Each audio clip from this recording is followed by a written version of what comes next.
Assalamualaikum warahmatullahi wabarakatuh. Selamat pagi anak-anak, berjumpa lagi pada pembelajaran Bahasa Indonesia. Hari ini kita akan melanjutkan pembahasan kisi-kisi PTS Genap bagian yang keempat.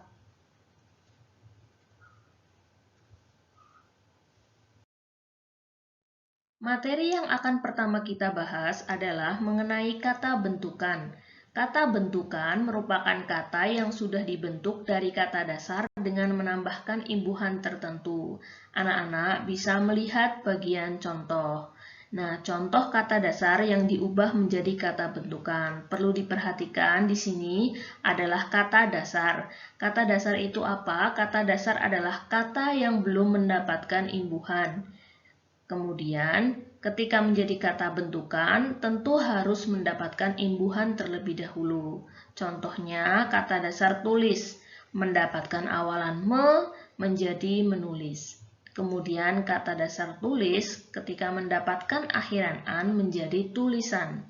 Kemudian, kata dasar guru, mendapatkan sisipan em menjadi gemuruh. Selanjutnya, kata dasar kurang ketika mendapatkan awalan me dan akhiran i menjadi mengurangi. Nah, anak-anak berarti bisa disimpulkan bahwa imbuhan terdiri dari awalan, akhiran, sisipan, bisa juga terdiri dari awalan dan akhiran yang disematkan secara bersamaan. Bagian berikutnya kita akan membahas mengenai konjungsi. Apa yang dimaksud dengan konjungsi? Konjungsi adalah kata hubung. Kata hubung tentunya kita dapat menggunakannya untuk menghubungkan kata dengan kata atau kalimat dengan kalimat. Bahkan terkadang kata hubung juga dapat kita gunakan untuk menghubungkan paragraf. Selanjutnya, macam-macam konjungsi. Yang pertama adalah konjungsi antar klausa atau intrakalimat. Konjungsi ini menandakan beberapa hubungan. Yang pertama, hubungan penambahan, itu ditandai dengan kata dan atau serta. Kemudian menandakan hubungan pemilihan, kita menggunakan kata atau. Ketika menandakan hubungan perlawanan atau pertentangan, kita dapat menggunakan kata hubung tetapi, sedangkan, melainkan, padahal, dan meski. Kemudian, ketika kita ingin menghubungkan syarat, kita akan menggunakan kata hubung jika, kalau, asalkan, apabila. Selanjutnya, ketika kita ingin menandakan adanya hubungan waktu, kita bisa menggunakan konjungsi urutan waktu atau juga disebut konjungsi temporal. Contohnya adalah kata sudah, sebelum, setelah, sejak, sementara, sewaktu, ketika, sampai, lalu, kemudian hingga. Berikutnya adalah konjungsi yang menandakan hubungan tujuan, adalah kata agar, supaya. Selanjutnya, konjungsi yang menandakan hubungan cara.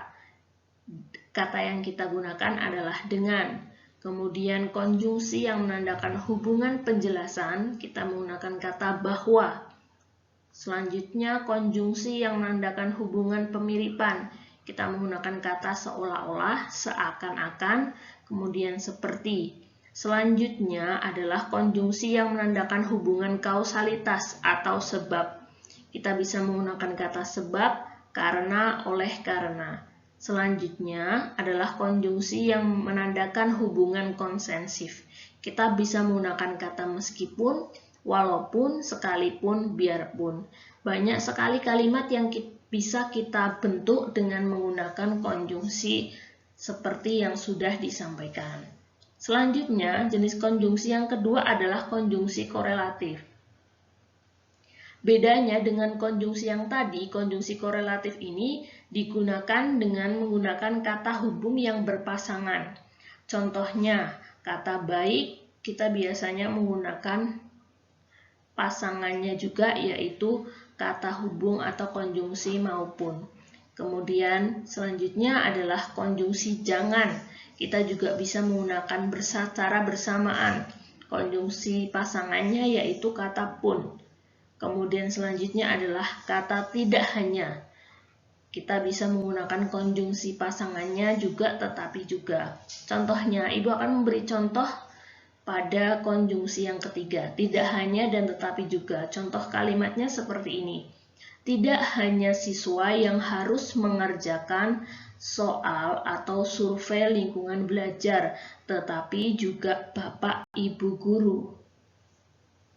Nah, seperti itu ya anak-anak mengenai konjungsi beserta contohnya.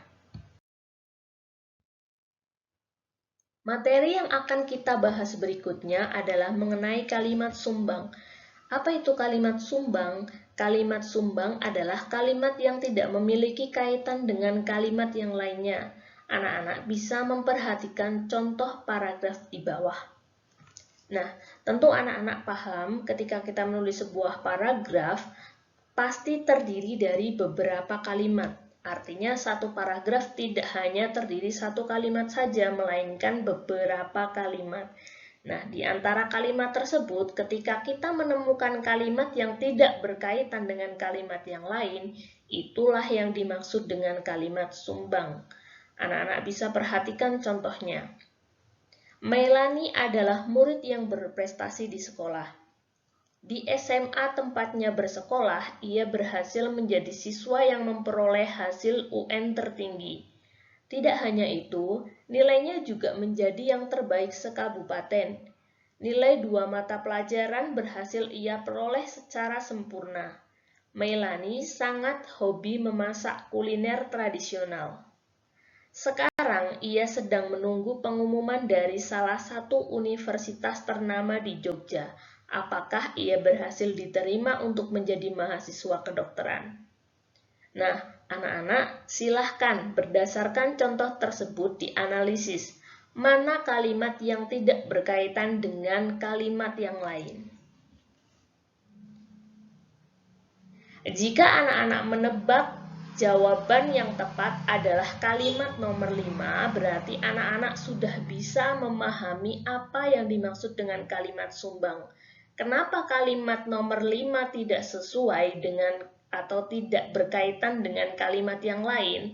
Karena kalimat nomor 5 berbunyi, Melanie sangat hobi memasak kuliner tradisional. Sedangkan kalimat yang lain adalah kalimat yang membahas tentang Melanie sebagai murid yang berprestasi. Nah, tentu ketika dikatakan di situ kalimat nomor 5, Melanie sangat hobi memasak kuliner, tidak ada kaitannya dengan prestasi yang diraih oleh Melanie. Jadi kalimat nomor 5 merupakan kalimat yang sumbang, yang tidak sesuai dengan kalimat lainnya. Yang akan kita bahas berikutnya adalah kesalahan penggunaan kata dalam sebuah kalimat. Nah, biasanya kita menemukan kesalahan kata saat menulis sebuah kalimat. Untuk menganalisis di mana letak kesalahan kata yang kita gunakan, kita dapat memperhatikan beberapa hal berikut. Yang pertama, silahkan dibaca dulu kalimatnya secara utuh. Kemudian, anak-anak dapat memperhatikan kata demi kata. Perhatikan setiap kata yang digunakan. Kesalahan kalimat biasanya terletak pada penggunaan kata yang tidak baku. Selanjutnya, kesalahan kata juga bisa dikarenakan adalah kata yang kita gunakan tidak tepat. Selain itu, kesalahan kata dalam sebuah kalimat juga bisa kita temukan ketika kita menggunakan imbuhan kata yang tidak tepat. Jadi misalnya harusnya menggunakan imbuhan ternyata kita menemukan imbuhannya menggunakan me. Dengan perbedaan imbuhan tersebut menyebabkan arti kata tersebut juga berbeda. Nah, itu tentu dapat mempengaruhi dari keseluruhan kalimat. Kata tersebut tentunya salah dan menjadi kesalahan sehingga kalimat tersebut menjadi kalimat yang tidak padu.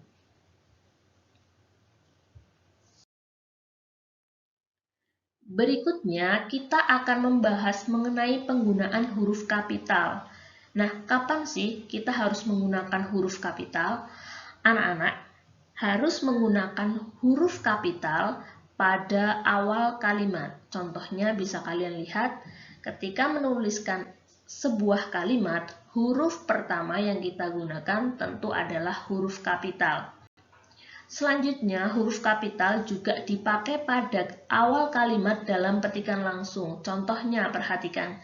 Adik bertanya, kemudian di situ ada tanda koma dan tanda petik.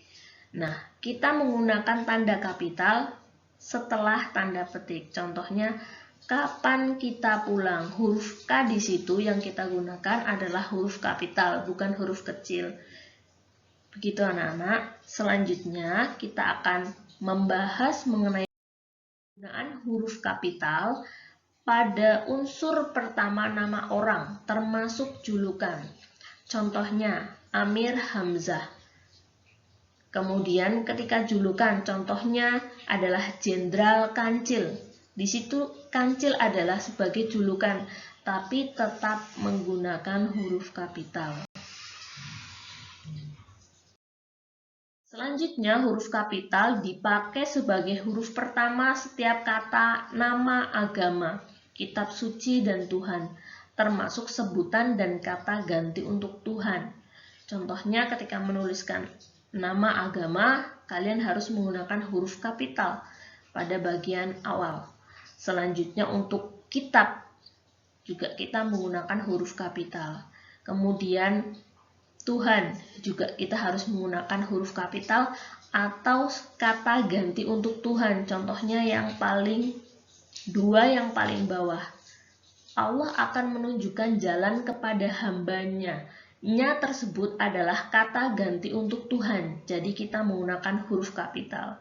Kemudian, ya Tuhan, bimbinglah hambamu ke jalan yang engkau beri rahmat. Katamu, kata engkau, itu adalah kata ganti yang merujuk pada Tuhan. Berarti kata tersebut harus menggunakan huruf kapital.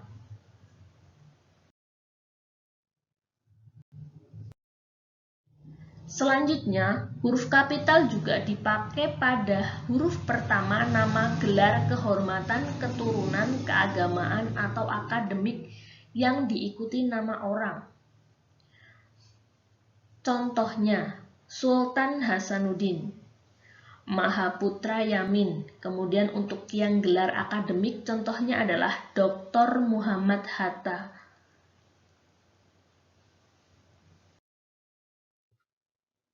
Huruf kapital juga dipakai sebagai huruf pertama pada unsur nama gelar kehormatan, keturunan, keagamaan, profesi, serta nama jabatan dan kepangkatan yang dipakai sebagai sapaan.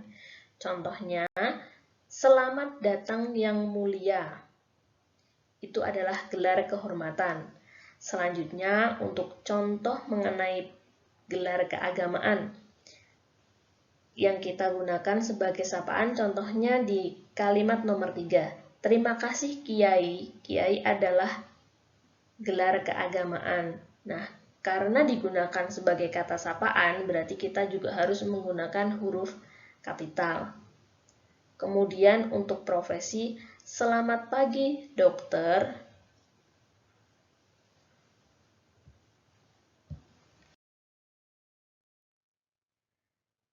Huruf kapital juga dipakai sebagai huruf pertama untuk nama geografi, contohnya Jakarta, Asia Tenggara, Bukit Barisan, Jawa Barat, dan lain sebagainya.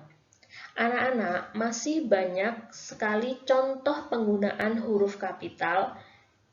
Kalian bisa melihat beberapa contohnya melalui tautan yang Ibu sematkan di bawah. Bagaimana caranya untuk dapat menyaksikan contoh-contoh yang lain atau melihat contoh yang lain? Kalian bisa mengcopy link yang Ibu sematkan di bawah yang berwarna merah ke browser kalian. Misalnya, kopikan saja ke Google.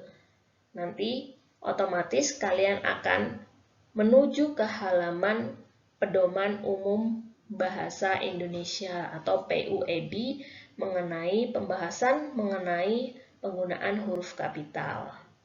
Di situ banyak sekali contohnya dan banyak sekali penjelasan mengenai penggunaan huruf kapital.